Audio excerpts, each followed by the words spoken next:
6:05 on TSN 690. It's Game Points with Matthew Ross. Second hour of the show. GamePointsRadio.com if you want to check out audio from this program. We are brought to you by Cheeseburger Mobile. A great alternative if you want to have a party catered with a truck outside. They are always in the Bellevue Park in Paincourt, corner of Cardinal Leger and Langlois, but they have a few other locations. Check out facebook.com/Cheeseburger Mobile or 514-512-1328. 514-512-1328 to book them for a party. Cheeseburger Montreal. That's 2 E's. Cheeseburger Montreal at gmail.com.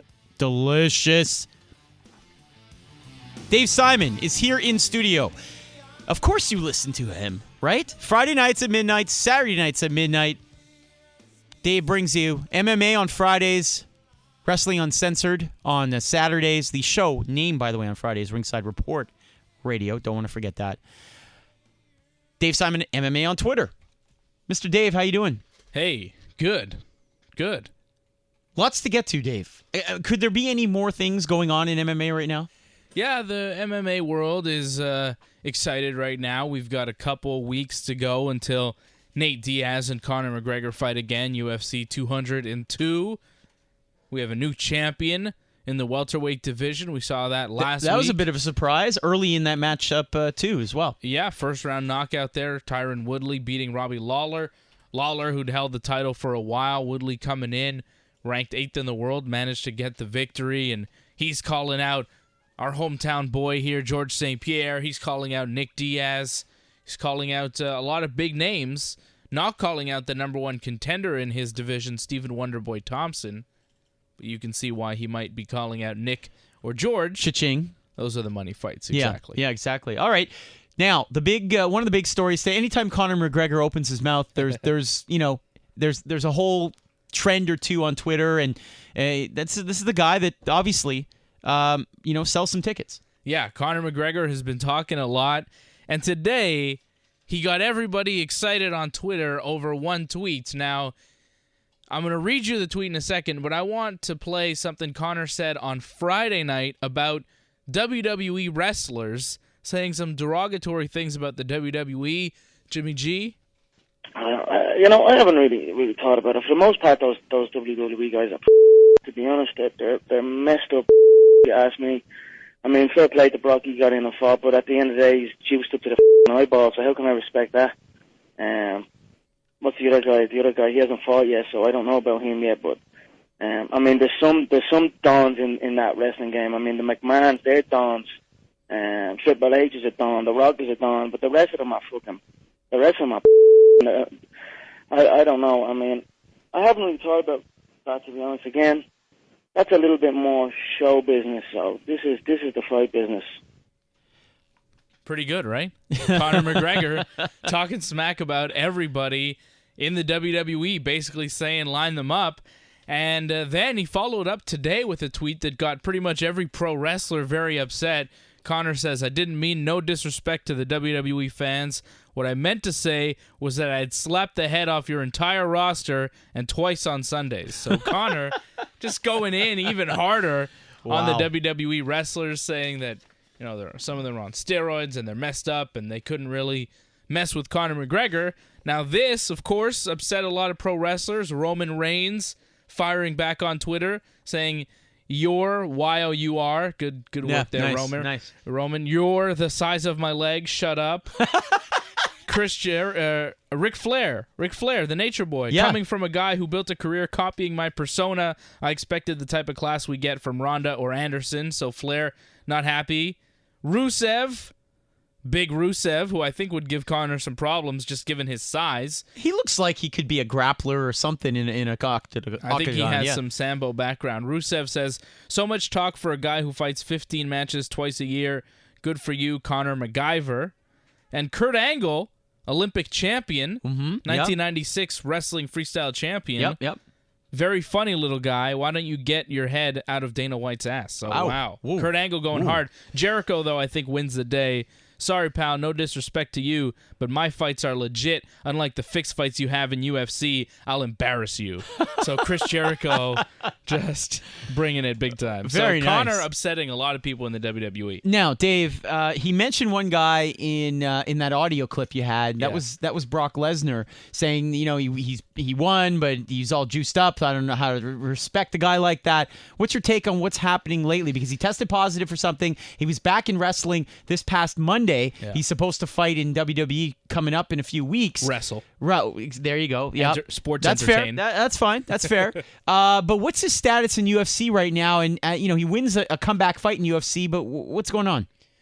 Well, his status right now is no status. He's not really a UFC fighter. I think it was a one-time thing.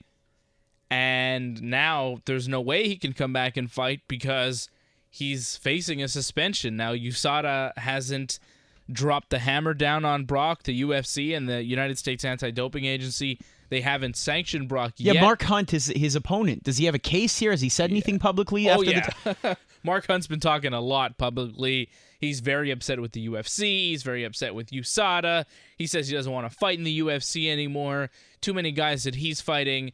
Turns out after the fact that they're on something. He's upset that they're even allowed to step into the cage with him. His health was at risk. He's very upset. He wants some money from Brock. He wants a part of Brock's purse. That's fair. He's not going to get that. But I think that's a fair thing. It is fair. Yeah. You would think it is fair, but there's no precedent to it. So in the rules, there's no rule that says, yes, Mark Hunt, because Brock Lesnar tested positive for 2 banned substances or twice for the same banned substance, there's no rule that says you get money because of that. So Mark Hunt has a point in the fans' In boxing, eyes. there is. Isn't there something in boxing, I think? I don't know. But in any event, Dave Simon joining us here in studio from Ringside Report Radio, late nights on TSN 690, Friday nights, Saturday night he has Wrestling Uncensored for WWE and Pro Wrestling.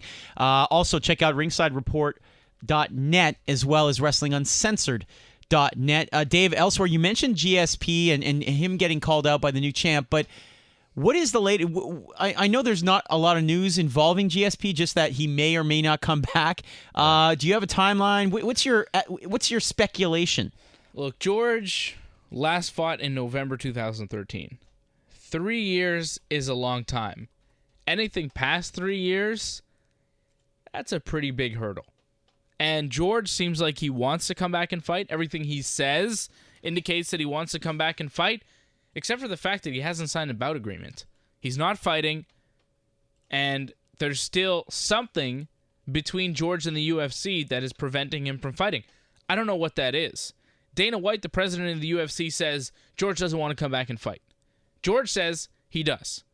So there's something missing here, and some people are floating the idea that maybe George is just saying he wants to fight to keep his brand out there so that the George St. Pierre sponsors are happy because Under Armour, George's etc. name- Yeah, Exactly. Everybody was talking about George after Tyron Woodley won the title. Why was that? Because people were wondering, hey, is Tyron going to fight George? And George said, yes, I'd be interested in that fight. So it keeps his name out there, and it keeps George St. Pierre in those UFC headlines without him stepping into the octagon. So people are wondering, is he just talking? And the more time goes on, if we hit 2017 and George hasn't decided on a comeback, we don't know who he's fighting, then you start to wonder, is he ever going to come back? I think he'll probably fight Tyron Woodley in November at Madison Square Garden in the UFC's debut in the state of New York, and it'll be for the title, UFC Main 205. event, yep.